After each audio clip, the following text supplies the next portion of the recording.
Good Monday. Excited about what's ahead of us. Halfway point of the season. Sitting in a good position on where we, health-wise, we're getting healthier, which is good. I feel like we're close to being able to have our full team. Not there yet, but our guys had a good day of rest on Saturday after a Friday night game. And now we're fully focused in on playing Michigan, going back to Ann Arbor. And it should be a great opportunity, a great atmosphere. Be 105,000, whatever it is, sold out, packed, which we know. And looks like the weather will be good. And we're excited. We're excited about the opportunity. Looking back on the game against Rutgers, I thought we did a lot of good things. I thought that you look at 15 yards rushing in the second half. I thought offensively, we drove right down the field to start the game, wound up getting stopped on the 20-yard line or so, and unfortunately missed a field goal. But then after a couple possessions, I think scored almost every possession we had, except for the turnover on the 1-yard line. Defensively, outside of that, the first touchdown, gave up 12 points. I think we're top 10 in the country against the run. So we're getting to where we want to be. We're not there yet by any means. We have a lot of work to do. We have to really just continue to improve every time we go out there. But I certainly think for coming off of a game like Maryland and all the emotion coming back and playing like we did and putting up 590 yards of offense and holding them to less than 20 points, was all positives. So excited about moving forward, and now it's time to focus in on Michigan. Is there any chance you would get Carver, Zach, or John Mills back this week? Yeah, there's a chance. There's a chance. I don't know how much of a chance, but there's a chance. You having coached at Michigan a couple years, I don't think you have anybody on your roster that's ever played in a game there. I know Hayden Moore was on the team, and Omari Evans I don't think played in a game there either. Do you have any? You think you have any insight there to share with your guys going into the biggest stadium in the country?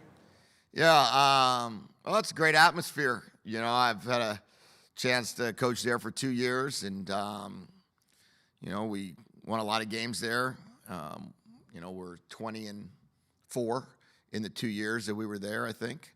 And, we had certainly opportunities to play in some of the biggest games, biggest rivalries at Michigan. And that was fun. It's awesome. It's an awesome place. And it's super cool that they sell out every game. They have unbelievable energy. And our guys are going to be excited about this opportunity. And I really believe that our team will show up and be fired up. Be fired up to be a part of something like a Washington-Michigan game at 12 on Fox and everything you could ask for. Any update on plans for Jacob and any comments we found out of the lawsuit that he filed? Jacob, we'll make a decision again like we did last week when we, if we don't know anything regarding his lawsuit, then we'll decide this week on whether or not we're going to use one of the 2 available Saturdays that we have left until the season comes to an end. We've used 2 games. That means he's got 2 games available of the next 6, and then the postseason doesn't count. So then he can play the entire postseason. My only comment on it is I think it's crazy that you can get injured in October and you lose a year. You get injured in September, you have a year. You have a 9-month injury, you could start the whole season. You have an 11-month injury, you have to make a decision each week on how you're going to redshirt. But Jacob has been a part of our family now for 5 years. Since I started recruiting him when he was a senior in high school, I told Jacob I will always do what's best for him. And we will make sure that we don't put him in a position where he misses out on opportunities through NIL. We don't want to put him in a position where he misses out on opportunities through revenue share. We don't want to put him in a situation where he misses out on opportunities for the NFL because of the fact that his injury happened in October 31st rather than October 17th. If it happened October 17th last year, none of this would have been a discussion, or October 1st instead of October 17th, I should say. But it is, so we'll see whatever happens with the courts, and if it works out for Jacob's favor, then that will give us an opportunity to play him the rest of the way.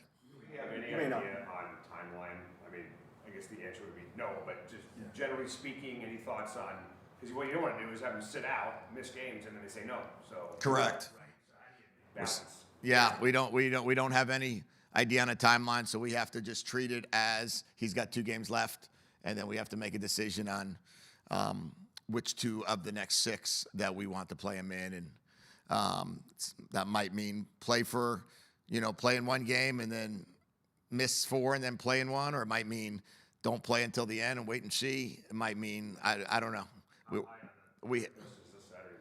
Well, every game's on such so high on a priority list, right? That it's crazy that we have to make this decision.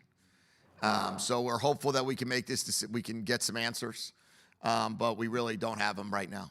Do you have any idea if it goes into the priority file or the after the year file? I don't know. Does an injury like Drew Allers potentially cast more light on this, considering that he's done unless this kind of gets resolved?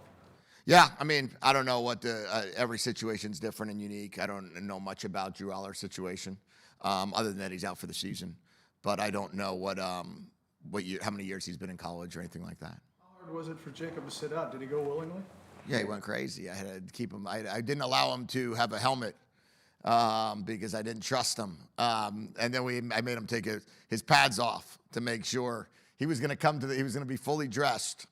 And I said, no, you're not going to be fully dressed. No, I know you too well, and that is not going to be an option. So you can be fully dressed for warm-up, but you are not allowed to be fully dressed for the game. You have to have no helmet and no pads, so there's no question about you going in the game. What would you honestly be afraid of? He would just run out there without even knowing? I just know him, and all of a sudden there's 10 guys out there for a play, or it's like, give me a linebacker, and my man just wants to compete, or the game's coming down to the last play, or whatever it might be. So he's a special kid, and he wants to do what's right and best, and he's in a very tough situation right now. But he loves it at University of Washington, and he loves being a part of this program. And if he can't play, if they don't let him play more than the 2 games, then we'll play 2 more games, and then the postseason.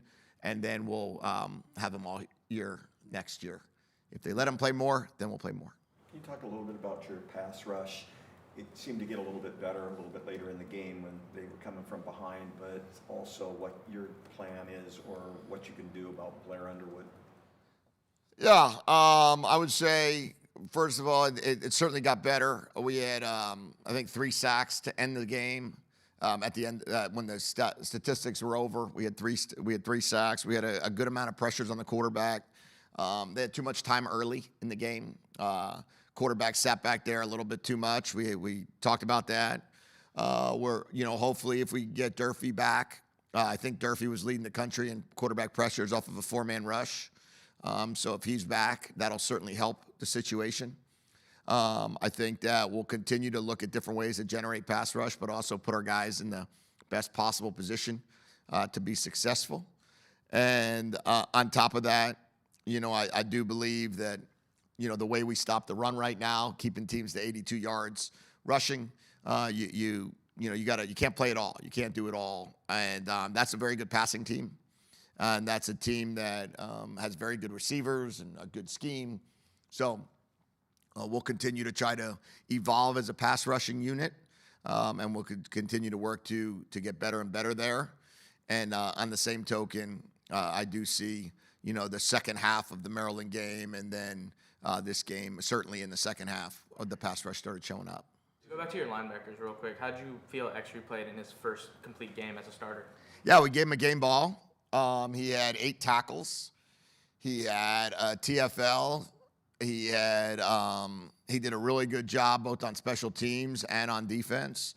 He gives us the ability to rush the passer as an additional body in there, especially if Jacob comes back, then we can kind of move X-ray to different places. I thought he did a really nice job, though. There was a lot of good plays there, and He and Devin did a nice job, as did Zadrius, who came in and played 15 plays, and we'll be able to play him certainly more this week as well. Do the starts concern you at all? I mean, the fourth quarter, what is it? You guys are 80 to 10, 142-51 second half. The last 3 games, 30-13 against in the first half. Those slower starts. Yeah. You know, I would say this past one was kind of weird. We drove right down. They scored first, and then we drove right back down, and then just missed a field goal, or it's a 7-3. First 2 possessions, and then we wound up having some pretty bad field position after a penalty, and then next thing you know, you're down 10-0. What I love is the fact that our players didn't blink. There was no flinch. There was no I can't believe we got to do this again. It wasn't that. It's been 10-0. It's been 13-0 in the first half. I'm glad we scored to make it 10-7, and then once it's 10-7, it's just normal football. But yeah, you'd always love to start fast and finish strong. But we talk to our team all the time that you don't win games in the first quarter or the second quarter or the third quarter. The games are decided at the end of the game when it's all said and done. And where I'm most proud of when you can outscore your opponents 80 to 10 in the fourth quarter, it's certainly a credit to the team's resiliency as well as our strength and conditioning program. You guys had a couple 9 a.m. Pacific time starts last year on the road. What did you learn either from those games or from studying, whatever in the off season that you can apply now here to another one? Yeah, I want to be like the Seahawks and be on a 9-game road win streak. We're on a 2-game road win streak right now. But so talked to Coach McDonald, and I've asked him a bunch of things, and we've talked a lot. And we adjusted our schedule when we played Maryland to make it similar to what the Seahawks do for a 4 o'clock kickoff. And we adjusted our schedule this week to make it similar to what the Seahawks did for their 10 a.m. kickoff, which was 1 p.m. Eastern. And we also have a better team than we brought a year ago. We're right now, we're in our second year together. We're not in our first. We're in the second year in the Big Ten, not our first. We're in the second year of going through travel, not our first. We're flying on a bigger plane. We're leaving at a different time on Thursday. We are giving our guys a different schedule leading up to the game. We're practicing on Thursday morning. We're walking through on Friday outside. We're doing things different. And the time is the time. I don't look at it as a 9 a.m. start. I look at it as a 12 o'clock start. And wherever we are is what time the kickoff is. I was in the NFL for 14 years. We never once said this is a 10 a.m. kick or a 11 a.m. kick. The kick is when the time is. And the time is at 1 o'clock, it's at 1 o'clock. The time's at 12, it's at 12. And we're going to do everything we can not to make the schedule, travel, body clock, any of those as reasons why we play well or not well. We want to do everything we can to eliminate distractions and make it just about the team. One or two things that Donald, right? The Seahawks, they're the exact opposite at home. They win games on the road, but they're not winning games at home.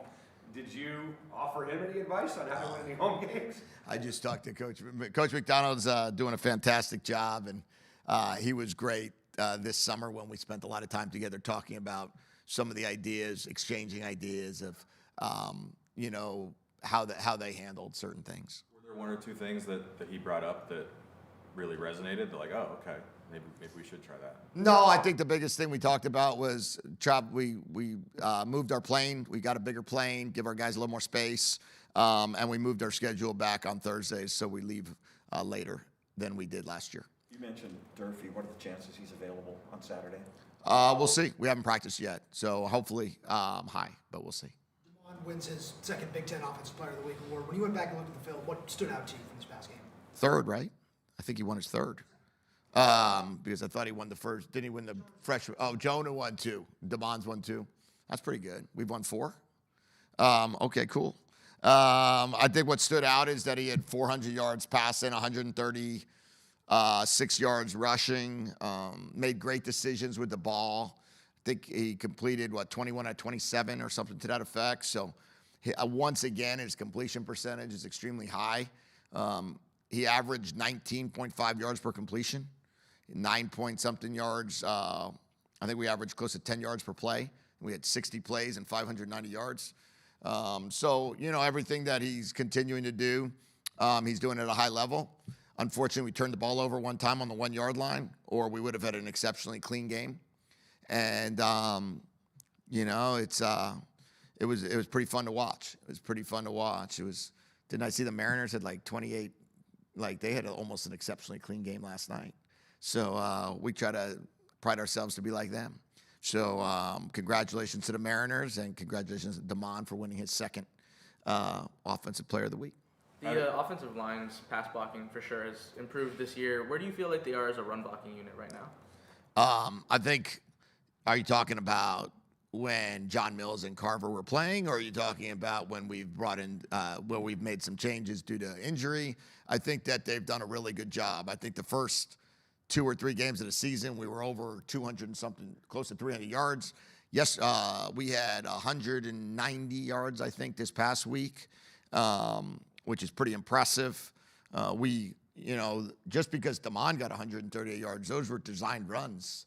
Those weren't scramble plays, except for one of them. The rest of it were all off of designed runs for the quarterback and or for the runner. So all of that goes into play in terms of our run game and the offensive line's run game, blocking.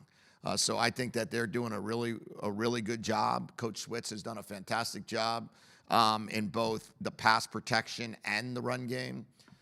He's done a fantastic job getting the best out of those guys. I think the players have done an awesome job of embracing the coaching of Coach Switz, and also Guerin coming back has really helped the maturity. Carver coming back has helped the maturity. Max in year 2 has really helped. The young guys, Champ and Pocky and John, have done a great job. And then you watch the way Drew Azzopardi and Landon Hatchett have grown from last year to this year. It's been a tremendous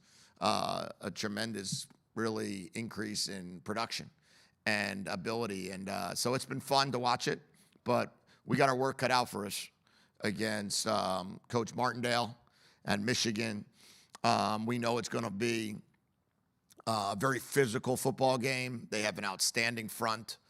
They do a fantastic job. And we know that defensively, it's going to be an extreme challenge. And then we know offensively, the skill guys. I know some of the guys that they have out there we recruited. Their quarterback is elite.